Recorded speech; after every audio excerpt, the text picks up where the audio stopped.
Hello everyone, स्वागत है आप सबका थर्मोडायनेमिक्स की क्लास में। आज हम कवर करने जा रहे हैं हमारी क्लास 1 का पार्ट 2। पार्ट 1 हमने पिछली वीडियो में कवर किया था। तो ये सब्जेक्ट थर्मोडायनेमिक्स मैं पढ़ा रहा हूँ गेट एंड इंजीनियरिंग सर्विसेज के लिए। अगर आप इन एग्ज़ाम्स के लिए तैयारी कर रहे हैं तो ये लेक्चर्स आपके लिए बहुत यूज़फुल रहेंगे। चलिए शुरू करते हैं विदाउट वेस्टिंग एनी टाइम। तो कंटेंट एक बार दोबारा देख लेते हैं। पिछले वीडियो में हमने इंट्रोडक्शन शुरू किया था थर्मोडायनेमिक्स का और समझा था कि थर्मोडायनेमिक्स होता क्या है। अब इस पार्ट में हमें समझना है सिस्टम सराउंडिंग इन बाउंड्रीज को। एक बार जल्दी से एक रिकैप देख लेते हैं कि हमने पिछले लेक्चर में क्या क्या देखा था। हाँ, तो भाई हमने सबसे पहले शुरू किया था समझना थर्मोडायनेमिक्स की डेफिनेशन को। थर्मोडायनेमिक्स को समझने की राह में हमने देखा कि थर्मोडायनेमिक्स वर्ड का मतलब क्या है। ये दो वर्ड से बना है, थर्मो एंड डायनेमिक्स। फिर हमने थर्मो का और डायनेमिक्स का मतलब समझा। फिर हमने देखा कि हमें ये डेफिनेशन समझने के लिए 3 कीवर्ड्स हैं जिनको समझना बहुत ज़रूरी है। तब जाके हमें डेफिनेशन समझ आएगी, जिसमें से पहला कीवर्ड था एनर्जी इंटरेक्शन, दूसरा था सिस्टम एंड तीसरा था सराउंडिंग। अब एनर्जी इंटरेक्शन के बारे में हमने काफ़ी डिटेल में अंदर बात की थी और इस पार्ट में हम सिस्टम एंड सराउंडिंग को समझने वाले हैं। तो चलिए शुरू करते हैं सिस्टम सराउंडिंग एंड प्रॉपर्टीज से। तो बात आती है सबसे पहले सिस्टम कि सिस्टम होता क्या है, सिस्टम की ज़रूरत क्यों पड़ी, ब्ला ब्ला ब्ला। तो अगर आप डेफिनेशन देखने जाएं सिस्टम की डेफिनेशन होती है a thermodynamic system is defined as the fixed mass और fixed region in space that is also called a control volume upon which study is focused. इसका मतलब ये कि थर्मोडायनेमिक सिस्टम एक ऐसा फिक्स्ड मास या फिर एक फिक्स्ड रीजन है जहां पर हमारी स्टडी फोकस्ड है। फॉर एग्जाम्पल, होता क्या है, यूनिवर्स में कोई भी प्रोसेस होता है तो वहां पे मल्टीपल प्रोसेस होते हैं। फॉर एग्जाम्पल, अगर एक आईसी इंजन है, ओके, एक आईसी इंजन है, पिस्टन सिलेंडर अरेंजमेंट है, ये फ्लाई व्हील है, ये मूव हो रहा है। तब होगा क्या, इसके अंदर कुछ गैस होगी, ओके, जो कि कंप्रेस होगी, एक्सपैंड होगी, ओके, और देयर इन क्रैंक शाफ्ट और कनेक्टिंग रॉड पर सेवरल स्ट्रेसेस जनरेट होंगे। मल्टीपल चीज़ें, मतलब अगर एक आईसी इंजन वर्क कर रहा है तो उसमें मल्टीपल प्रोसेस एक साथ होते हैं। लेकिन हमारे लिए ये पॉसिबल नहीं कि हम सारी एनालिसिस एक साथ कर सकें। तो उस केस में हम करते क्या है, हम किसी पर्टिकुलर एक चीज़ को अपना सिस्टम मान लेते हैं। फॉर एग्जांपल, अगर मुझे इसके अंदर वर्किंग फ्लूइड की स्टडी करनी है तो मैं इसके अंदर की गैस को अपना सिस्टम मान लूंगा। अगर एक बार मैंने इस गैस को अपना सिस्टम मान लिया तो मेरे लिए जो बाकी की चीज़ें हैं, ये पिस्टन सिलेंडर हो गया, ये क्रैंक शाफ्ट हो गई, ये फ्लाईव्हील हो गया, ये सब उतने महत्व का नहीं रह जाएगा। मेरा जो भी लेना देना है, जो भी एनालिसिस करूंगा, मैं सिर्फ गैस की करूंगा, बाकी चीज़ों में मेरा इंटरेस्ट नहीं होगा। यही डेफिनेशन बताया गया है कि एक फिक्स्ड मास या फिर एक फिक्स्ड स्पेस जिस पे हमारी स्टडी फोकस्ड हो, कि अभी हम सिर्फ इसकी स्टडी कर रहे हैं। ओके, तो यही होती है सिस्टम की डेफिनेशन। इसको थोड़ा गहराई में समझने के लिए कॉन्सेप्ट ऑफ सिस्टम आया, क्यों ज़रूरत क्यों पड़ी, जो मैंने अभी बताया मोटे मोटे तौर पर तो वही है। पर इसको समझने के लिए मैं आपको इसको एक स्टोरी के थ्रू समझाने की कोशिश करता हूँ। तो ये स्टोरी है महाभारत की। महाभारत के टाइम पे जब सारे राजकुमार द्रोणाचार्य के पास शिक्षा लेने गए, तब उनको एक धनुर्विद्या सीखने से पहले एक टेस्ट देना पड़ा था। इस टेस्ट में हुआ क्या, द्रोणाचार्य ने, जो कि उनके टीचर थे, ये द्रोणाचार्य हैं, इन्होंने क्या किया, एक पेड़ पर चिड़िया टांग दी। अब एक एक करके राजकुमार को बुलाया और उनसे पूछा कि बताओ तुम्हें क्या दिखता है। जैसे जैसे एक एक करके राजकुमार आए, किसी ने कहा कि गुरुजी मुझे तो चिड़िया के साथ वो पेड़ दिख रहा है जिस पर वो बैठी है। किसी ने कहा मुझे पीछे की वो झोपड़ी दिख रही है, चिड़िया दिख रही है, आकाश दिख रहा है, ऐसा ऐसा। लेकिन जब अर्जुन की बारी आई, यहाँ पर जो तीर लेके खड़े हुए हैं ये कौन है, अर्जुन। जब अर्जुन की बारी आई और द्रोणाचार्य ने अर्जुन से पूछा, अर्जुन तुम्हें क्या दिखता है, तो अर्जुन ने बोला कि गुरुजी मुझे तो सिर्फ चिड़िया की आंख दिख रही है। जैसे ही ये अर्जुन ने बोला तो द्रोणाचार्य प्रसन्न हो गए, उन्होंने कहा अर्जुन तुम तीर छोड़ दो। जैसे ही अर्जुन ने तीर छोड़ा तो उसका तीर एकदम निशाने पे लगा। तो इस कहानी का निष्कर्ष ये था कि इससे हम कॉन्सेप्ट ऑफ सिस्टम बहुत अच्छे से समझ सकते हैं। अर्जुन के लिए क्या था, ये चिड़िया, ये पेड़, ये सब क्या था, सिस्टम का पार्ट नहीं थे। उसके लिए सिस्टम क्या था, चिड़िया की आंख, ये उसका सिस्टम था। ओके, तो अर्जुन के लिए इंटरेस्ट क्या था उसका, या फिर जैसा हमने डेफिनेशन में देखा क्या, upon which our study is focused, ठीक है, तो अर्जुन के लिए मेन काम की चीज क्या थी? चिड़िया की आंख।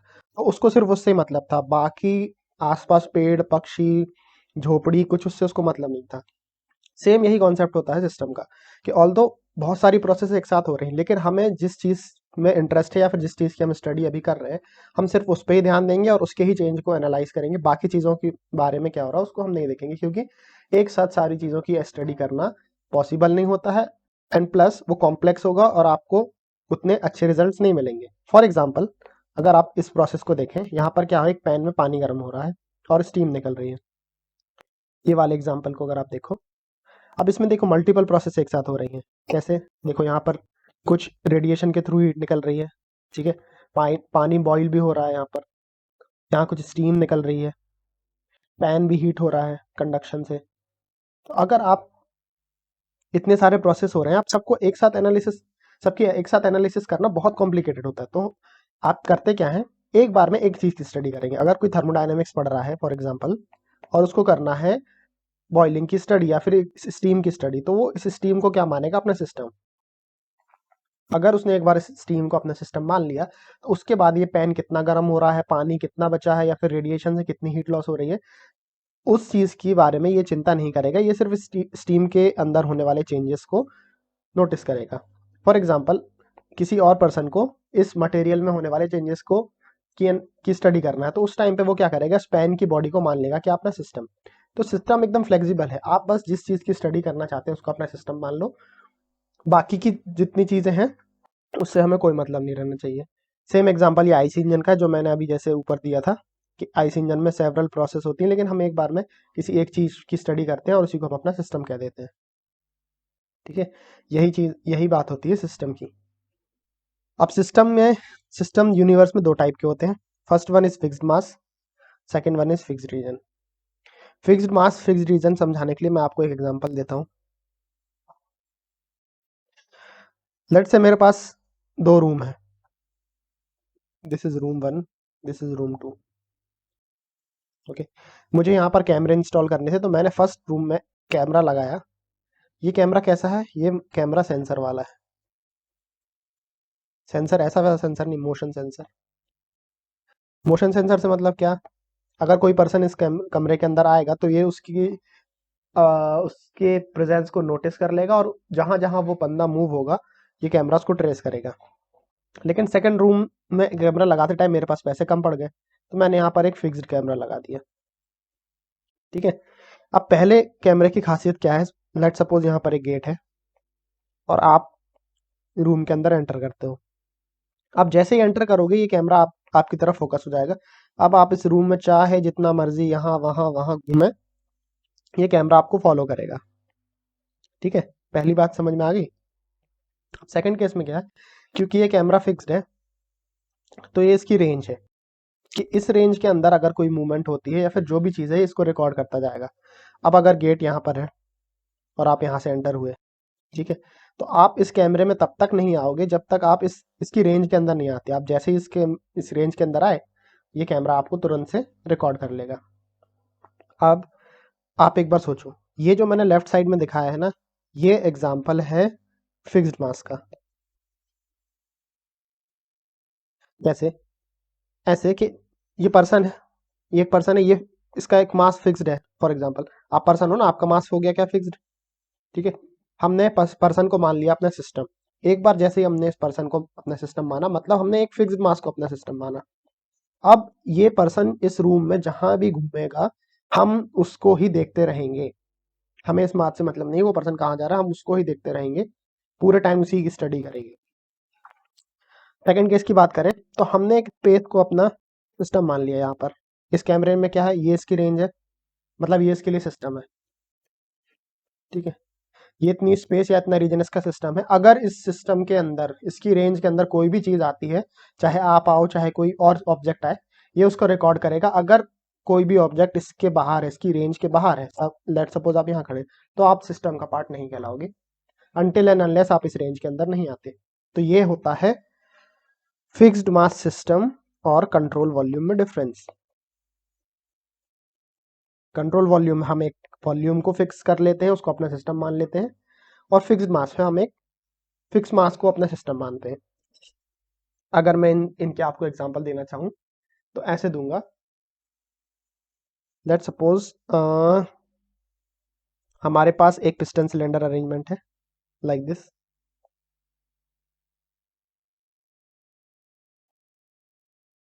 जस्ट अ सेकंड, मैं इसको थोड़ा डिफरेंटली बनाऊंगा। लेट्स से हमारे पास पिस्टन सिलेंडर अरेंजमेंट है कुछ इस तरीके का। यहाँ पर एक गैस भरी हुई है और यहाँ पर हीटर से हीट आ रही है, ठीक है। अब इस केस में मैं क्या करूंगा, इस गैस को मान लूंगा अपना सिस्टम। अब जैसे कि आप देख रहे हैं ये चारों तरफ से बंद है, और इसका मतलब क्या, इस गैस का मास चेंज नहीं होगा, तो मतलब ये क्या हो गया, फिक्स्ड मास। मैंने इस गैस के फिक्स्ड मास को अपना सिस्टम मान लिया। अब जैसे जैसे हम इसको हीट देंगे तो इसके अंदर जो भी चेंजेस होंगे, इसका टेम्परेचर बढ़ेगा, इसका वॉल्यूम बढ़ेगा, उन चीज़ की मैं स्टडी करने वाला हूँ या फिर उसका एनालिसिस करने वाला हूँ। तो मैंने यहाँ पर क्या किया, एक फिक्स्ड मास को अपना सिस्टम मान लिया। अब ये गैस के अंदर जो भी चेंज हो रहे हैं मैं उसकी स्टडी करने वाला हूँ। कंट्रोल वॉल्यूम कैसा, फॉर एग्जाम्पल आपके पास एक पंप है, ठीक है। अब पंप में आपने क्या किया, सिस्टम किसको माना, इस पर्टिकुलर रीजन को, जो इसकी केसिंग है उसको आपने अपना सिस्टम मान लिया, ठीक है। अब होगा क्या, जैसे ही पंप ऑन होगा तो यहाँ से कुछ पानी आएगा, ठीक है, यहाँ से कुछ पानी बाहर जाएगा। तो जब तक ये पानी बाहर है ये सिस्टम का पार्ट नहीं है, और जब ये निकल गया तब भी सिस्टम का पार्ट नहीं है। जब ये पानी अंदर आके पंप में घूम रहा है तब तक ये सिस्टम का पार्ट है, तब तक हम इसकी स्टडी करेंगे। जैसे ही ये सिस्टम से बाहर निकल गया या फिर सिस्टम के पहले, उस टाइम हमें इससे कोई मतलब नहीं रहेगा। ये होता है फिक्स्ड मास और कंट्रोल वॉल्यूम में अंतर, ठीक है। आपको सिस्टम थोड़ा बहुत क्लियर हुआ होगा इन एग्जांपल से। अब आगे चल के देखते हैं सराउंडिंग क्या है। सिस्टम तो हमने चलो समझ लिया सिस्टम क्या होता है। अब बात आती है सराउंडिंग की। सराउंडिंग क्या है, तो अगर आप डेफिनेशन देखें तो डेफिनेशन में क्या लिखा है, everything external to the system is surrounding. मतलब क्या, एक बार आपने सिस्टम अपना फाइनल कर लिया, फॉर एग्जांपल इस पिस्टन सिलेंडर अरेंजमेंट में आपने ये गैस को अपना सिस्टम मान लिया, तो इसके अलावा दुनिया में जितनी भी चीज़ें हैं वो सब क्या हो जाएंगी, सराउंडिंग।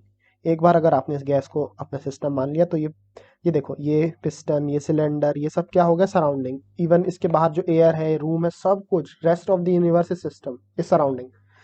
आपके सिस्टम को छोड़ के जितनी भी दुनिया में चीज़ें हैं सब कुछ सराउंडिंग हो जाती हैं, ठीक है। इसी चीज़ से एक और चीज़ चीज़ का जन्म होता है, उसको कहते हैं बाउंड्री। अब बाउंड्री क्या है, अगर आपने सिस्टम माना किसी चीज़ को तो बाकी की चीज़ें क्या हो गई, सराउंडिंग। अब इन सिस्टम और सराउंडिंग को जो चीज़ डिफरेंशिएट करेगी, जो लेयर डिफरेंशिएट करेगी, उसी को हम क्या कहते हैं यहाँ पर, बाउंड्री। देखिए की डेफिनेशन भी यही बोल रही है, इट इज अ रियल और imaginary surface which separate system from the surroundings. तो मतलब ये एक रियल या इमेजिनरी क्यों बोला यहाँ पर, ये बहुत इंपॉर्टेंट चीज़ है। जरूरी नहीं है कि आप जो बाउंड्री हो एक फिजिकल बाउंड्री हो, आप एक इमेजिनरी बाउंड्री को भी बाउंड्री मान सकते हो, बट ये सिर्फ एक सेपरेशन होता है सिस्टम और सराउंडिंग का। अगर आप इस डायग्राम को ध्यान से देखो, मैं यहाँ पर थोड़ा सा क्लियर कर देता हूँ डायग्राम को। देखिए अगर आप इस डायग्राम को देखो तो ये दो डायग्राम आपस में बने हैं, ये दोनों डायग्राम सेम है। चाहे मैं ये बनाऊं चाहे ये बनाऊं, दोनों से सेम मैसेज कन्वे होता है। कैसे, इस डायग्राम में क्या है, अंदर की गैस मेरा सिस्टम है, ठीक है, और बाहर की जितनी भी चीज़ है, रेस्ट ऑफ द असेंबली क्या है, मेरी सराउंडिंग है, ठीक है। और इन दोनों को सेपरेट क्या कर रहा है, मैंने एक इमेजिनरी यहाँ पर लेयर या फिर इमेजिनरी एक स्किन टाइप की, या फिर आप समझ लो इमेजिनरी लेयर मान रखी, जिसको मैंने बाउंड्री बोला, जो मेरे सिस्टम को, मतलब वर्किंग फ्लूइड को बाकी रेस्ट ऑफ दी असेंबली से डिफ्रेंशिएट कर रहा है। ओके, तो अब मैं इसको ऐसे ना बना के ऐसे भी बना सकता हूँ। मैंने एक सर्कल बनाया, अंदर लिख दिया सिस्टम। सिस्टम क्या रिप्रेजेंट करेगा यहाँ पर, गैस या फिर जो वर्किंग फ्लूइड अंदर है। और सराउंडिंग में क्या आ गया, सारी rest of the assembly, rest assembly and all of the other things. And boundary में क्या आ गया, इमेजिनरी सेपरेशन। इमेजिनरी सेपरेशन जो हमारे गैस को बाकी असेंबली से अलग कर रहा है, वही चीज़ मैंने यहाँ लिखी है। सिस्टम क्या है इस केस में, वर्किंग फ्लूइड, सराउंडिंग क्या है, रेस्ट ऑफ द असेंबली। तो आप चाहे डायग्राम ऐसे बनाओ चाहे ऐसे बनाओ, तो फॉर आवर कन्वीनियंस पे हमेशा हम डायग्राम को इस तरीके से बना देते हैं। अब इसमें सिस्टम जो है वो सेम चीज डिपेक्ट कर रहा है एंड सराउंडिंग भी सेम चीज कन्वे कर रही है। नेक्स्ट हम मूव करते हैं टाइप्स ऑफ सिस्टम पे, कि टाइप्स ऑफ सिस्टम कितने पॉसिबल हैं यूनिवर्स में। अगर आप सिस्टम को एनर्जी मास इंटरेक्शन के बीच के तरीके से कैटेगराइज करो, अब देखो, अब आपको इंपॉर्टेंट समझ में आ रहा होगा क्यों मैंने थर्मोडायनेमिक्स की डेफिनेशन को इतने डेप्थ में समझा है। अब यहाँ पर टर्म आ गया एनर्जी मास इंटरेक्शन, तो हमें एक बार में समझ में आ गया एनर्जी इंटरेक्शन मतलब क्या। या तो एनर्जी ट्रांसफॉर्मेशन या फिर एनर्जी ट्रांसफर, दो दो ही चीज़ें पॉसिबल है। तो अगर मैं एनर्जी मास इंटरेक्शन के बेसिस पे टाइप्स ऑफ सिस्टम को कैटेगराइज करूं या फिर क्लासीफाई करूं, तो 3 टाइप के सिस्टम बनते हैं, जिसमें सबसे पहला होता है ओपन सिस्टम। अब हम क्लासिफिकेशन किस बेस पे कर रहे हैं, एनर्जी मास इंटरेक्शन के बीच में, मतलब इंटरेक्शन किस किस का होगा, एनर्जी का और मास का। ठीक है, एनर्जी का और मास का। ओके, तो पहला सिस्टम है ओपन सिस्टम। ओपन सिस्टम की परिभाषा क्या है, both mass and energy can enter और लीव द सिस्टम। ठीक है, तो अगर आप सिंपल गणित भी लगाओ तो पहला सिस्टम हमने क्या क्या देखा, कि हम इंटरेक्शन अलाउ कर रहे हैं एनर्जी का भी और मास का भी। जहां दोनों का इंटरेक्शन अलाउ कर दिया उसको बोल दिया, नाम दे दिया ओपन सिस्टम। एग्जाम्पल के लिए आप ये देखो, यहाँ पर कॉफ़ी, एक गरम कप कॉफ़ी रखी है। कॉफ़ी नहीं पीते तो ये इसको चाय भी मान सकते हो, जज्बाती होने की ज़रूरत नहीं है। तो अगर ये चाय रखी है, कहाँ रखी है, रूम में ही रखी होगी। ये टेबल पे रखी है आपने, और ये रूम में क्या है, एयर रहेगी, एयर। ठीक है, अब मैं आपको समझाता हूँ। फर्ज करो आपने इस चाय को मान लिया अपना क्या सिस्टम, तो बाकी की चीज़ें क्या हो गई, ये कप, ये आसपास की एयर, ये सब क्या हो गई, सराउंडिंग हो गई कि नहीं। ठीक है, और एक थिन लेयर होगी जो सिस्टम को सराउंडिंग से सेपरेट कर रही होगी, जो कि कहलाएगी बाउंड्री। अब होगा क्या, ओपन सिस्टम का एग्जांपल ये कैसे है, कि जैसे ही हम कप को रखते हैं अपने रूम में, तो थोड़ी देर बाद क्या होती है, चाय का टेम्परेचर क्या हो जाता है, ड्रॉप, या फिर चाय हो जाती है क्या, ठंडी। ठीक है, अब चाय ठंडी हो गई मतलब क्या, एनर्जी का इंटरेक्शन हुआ ना सिस्टम सराउंडिंग में, एनर्जी चाय से चली गई सराउंडिंग में, है ना, तभी तो चाय का टेम्परेचर ड्रॉप हुआ। क्योंकि हमने अभी पिछली क्लास में क्या पढ़ा था, हीट क्या है, एनर्जी के इंटरेक्शन का एक तरीका है कि नहीं। तो एनर्जी ने इंटरेक्ट करा सराउंडिंग से, किस तरीके से, हीट से। जैसे ही हीट से करा तो चाय की क्या हो गई, एनर्जी कम, तो एनर्जी का तो इंटरेक्शन हो गया। अब मास का इंटरेक्शन कैसे हुआ, मास का इंटरेक्शन ऐसे हुआ, जब आप कप को रूम में रख के छोड़ के चले गए, तो क्या होता है, इवेपोरेशन से कुछ वाटर मॉलिक्यूल्स जो है चाय के, वो सराउंडिंग में मिल जाते हैं।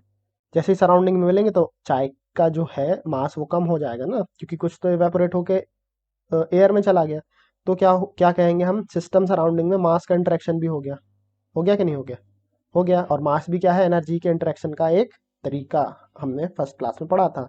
हीट, वर्क और मास, तीनों क्या है, एनर्जी के इंटरेक्शन के तरीके हैं। तो यहाँ पर एनर्जी इंटरेक्शन दोनों तरीके से हो रहा है, हीट से भी और मास से भी, और उसको हमने नाम दे दिया है बस एक क्या, ओपन सिस्टम। ठीक है, अब सेकंड टाइप ऑफ सिस्टम की अगर आप बात करो, तो आप कॉमन लॉजिक खुद लगाओ। हमारे पास चीज़ क्या है जो इंटरेक्शन की, हम क्लासिफिकेशन किस किस बेसिस पे कर रहे हैं, एनर्जी मास इंटरेक्शन से। ठीक है, पहले में हमने क्या कर दिया, दोनों का अलाउ कर दिया, तो एक बार क्या करते हैं, एक चीज़ का इंटरेक्शन रोक देते हैं। फॉर एग्जाम्पल, सेकंड सिस्टम में हमने क्या करा, हमने मास के इंटरेक्शन को मना कर दिया कि भाई मास तुम नहीं इंटरेक्ट कर सकते, लेकिन एनर्जी का इंटरेक्शन अभी भी जारी है। इसी को हमने नाम दे दिया क्या, क्लोज सिस्टम का। ठीक है, इसको हमने नाम दे दिया क्लोज सिस्टम का।